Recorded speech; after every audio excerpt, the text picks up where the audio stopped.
오늘 함께 살펴볼 본문 24장은요, 세 가지 파트로 구분할 수 있습니다. 첫 번째는 등잔불에 대한 이야기이고요. 두 번째는 진설병, 즉 떡 혹은 빵에 관한 이야기입니다.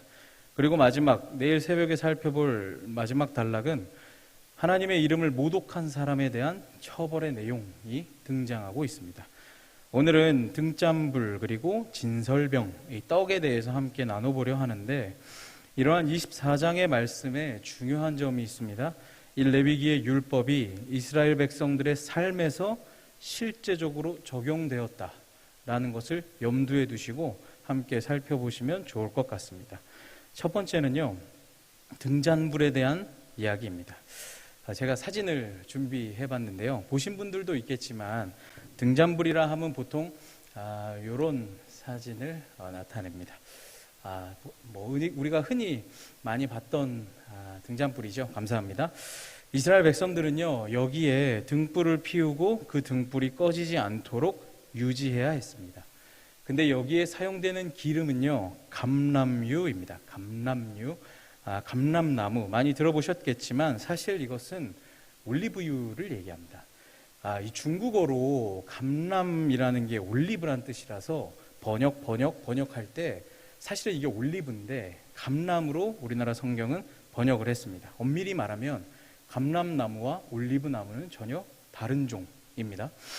어쨌든 올리브 기름이라고 생각하시면 되는데, 이 기름은 깨끗해야 됐을 뿐만 아니라 직접 이렇게 빻아서 찢어내야 했습니다. 근데 이 찢어낸다라는 이 단어는요, 무슨 단어냐면 제사를 위해서 그 제물을 조각조각 잘랐다라는 그런 단어였습니다.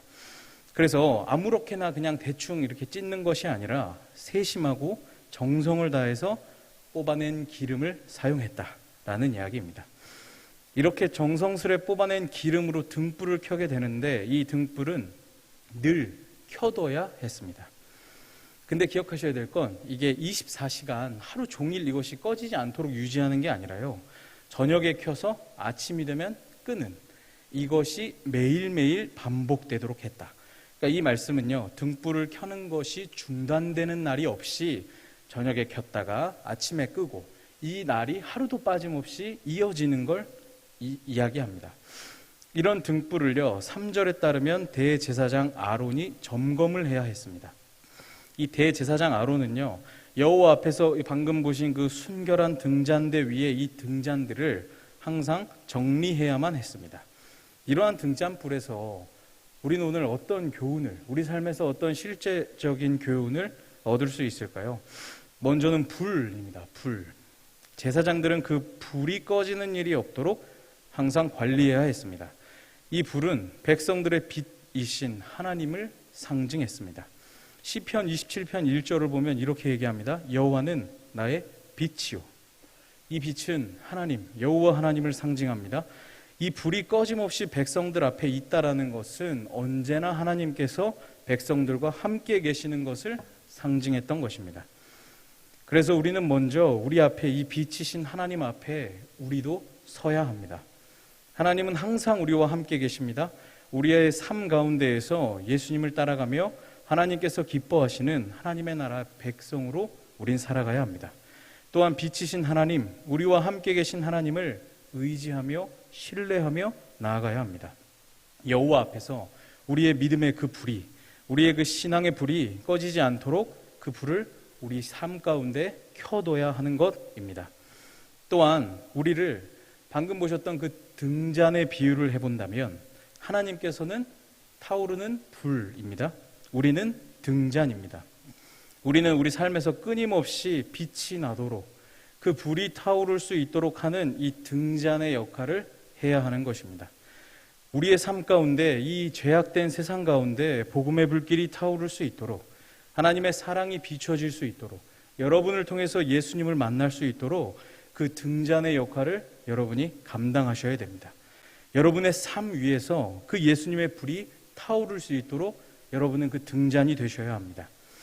우리는 부르심을 받은 사람들이죠. 베드로전서 2장 9절에 뭐라고 얘기합니까?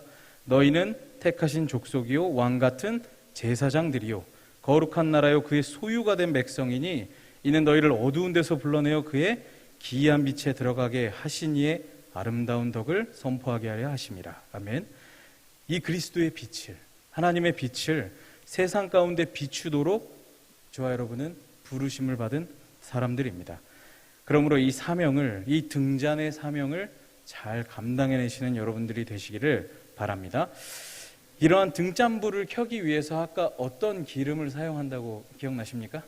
올리브유였죠. 기름이 필요합니다. 기름.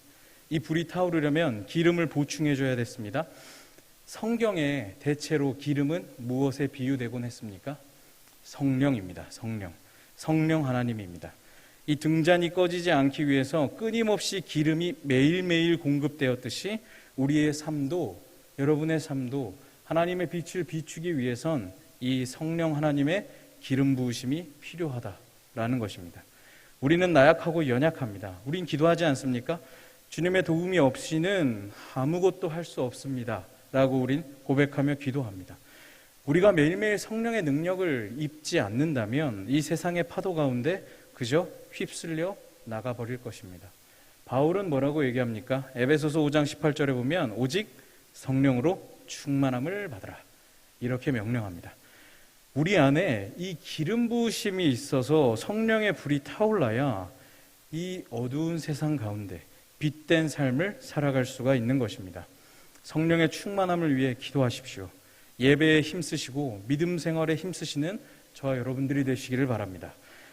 마지막 비유로 우리라는 이 등잔 안에 성령의 기름을 붓습니다. 이 기름에는 아무것도 섞이면 안 됩니다. 순결한 기름을 넣어야 했습니다.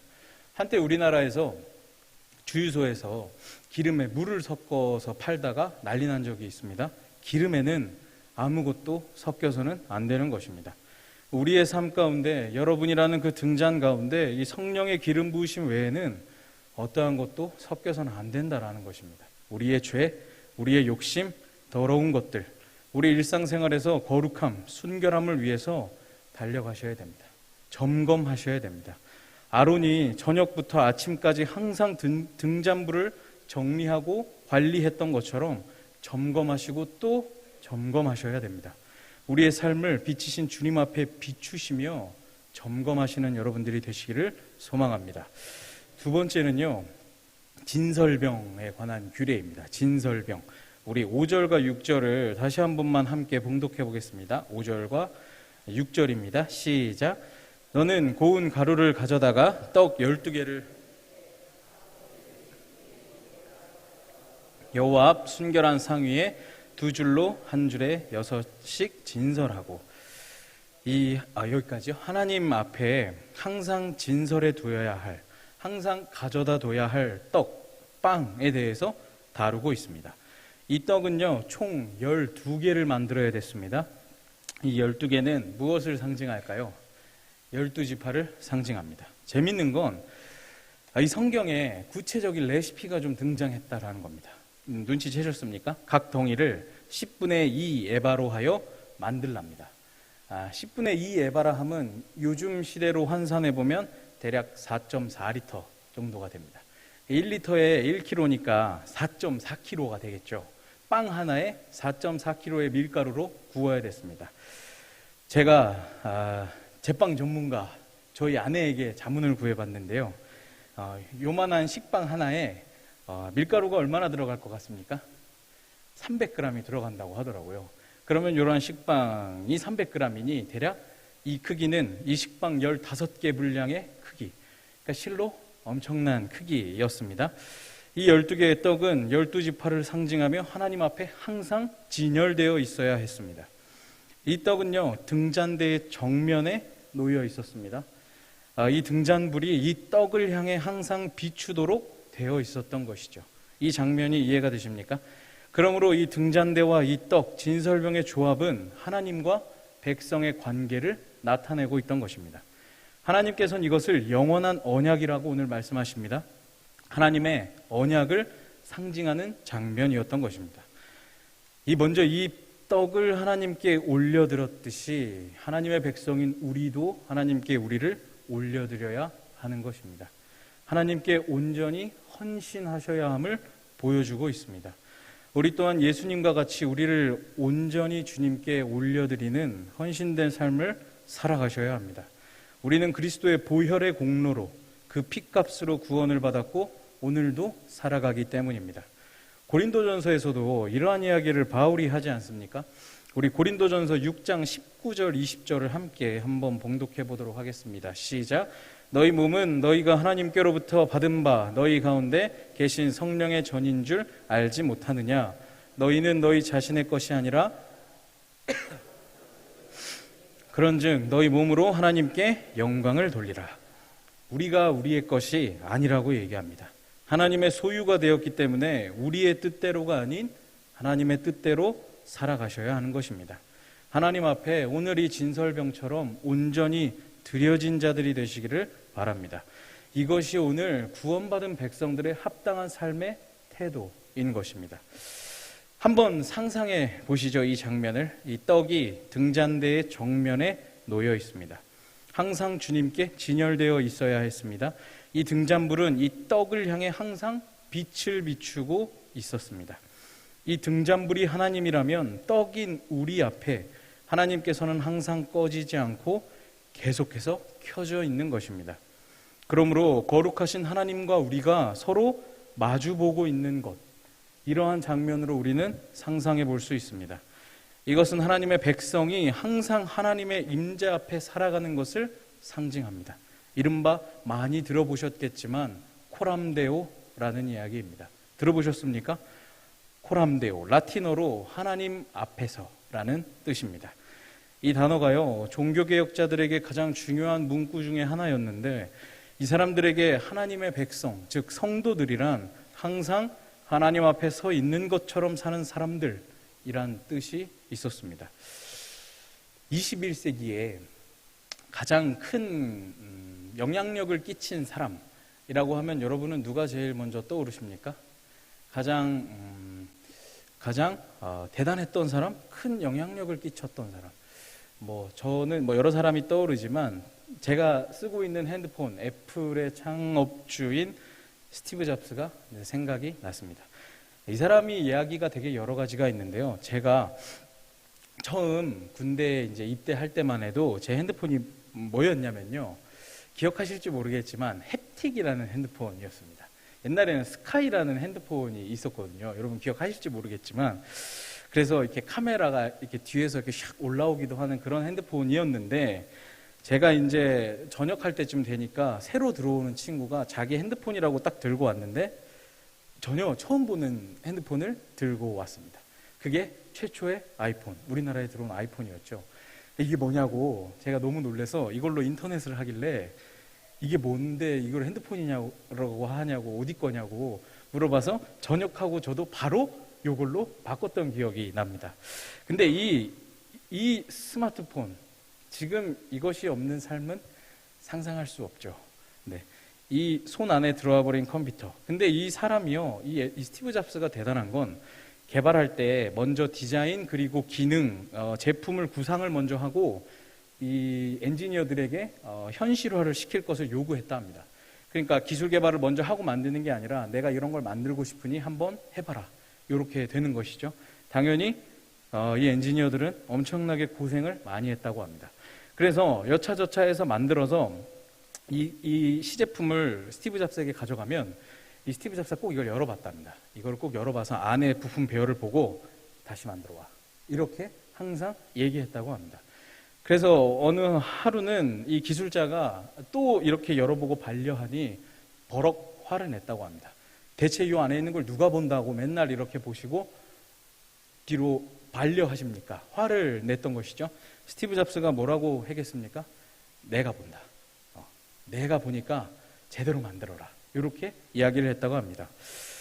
겉뿐만 아니라 속까지 완벽함을 추구했던 이 사람의 이 철저함이 지금의 애플을 만들어낸 것 아니겠습니까? 제 이야기를 왜 했냐면 코람데오의 정신도 결국 이런 것이 아닐까라는 생각이 들어서입니다.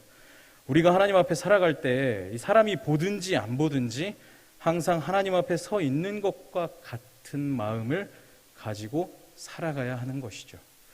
이 안을 누가 봅니까? 라고 얘기할 수 있죠. 우리 삶을 누가 들여다봅니까? 하나님이 보신다라는 이야기입니다. 떡이 항상 등잔불 앞에 있었던 것처럼 말입니다.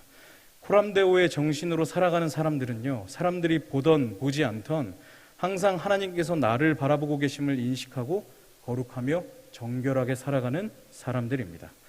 사람이 있을 때와 없을 때 행동이 달라지는 사람은 진정한 의미에서 신앙인이라고 할 수 없는 것이죠. 어디에서든 어느 시간에서든 우리의 삶의 모든 순간, 모든 시간, 모든 공간 가운데에서 하나님 앞에서 사는 사람들처럼 살아가시기를 바랍니다.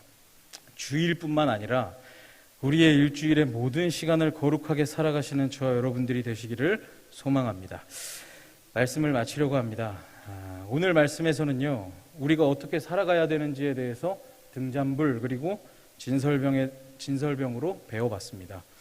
어두운 세상에서 예수님의 빛을 비추는 사람들로 살아가야 되는 것, 그 가운데 우리에게 성령의 기름 부으심을 날마다 채워가야 하는 것, 나를 통해서 사람들이 예수님을 만나도록 하는 것, 그리고 하나님 앞에서 살아가는 사람처럼 코람데오의 정신으로 하나님께 우리를 온전히 드리는 삶, 그러한 인생을 살아가시는 여러분들이 되시기를 바랍니다. 마지막으로 중요한 것은요, 이 진설병, 이 떡, 이것은 한 번만 주님께 드리는 것이 아니었습니다. 일주일마다 새롭게 교체해야만 했습니다. 우리의 이러한 사역, 우리의 이러한 헌신, 우리의 이러한 인생은 주님 앞에 서는 그날까지 끊임없이 계속되어져야 한다라는 것을 의미합니다. 이 귀한 일에 여러분의 사역에 헌신하며 매진하시는 저와 여러분들이 되시기를 소망합니다.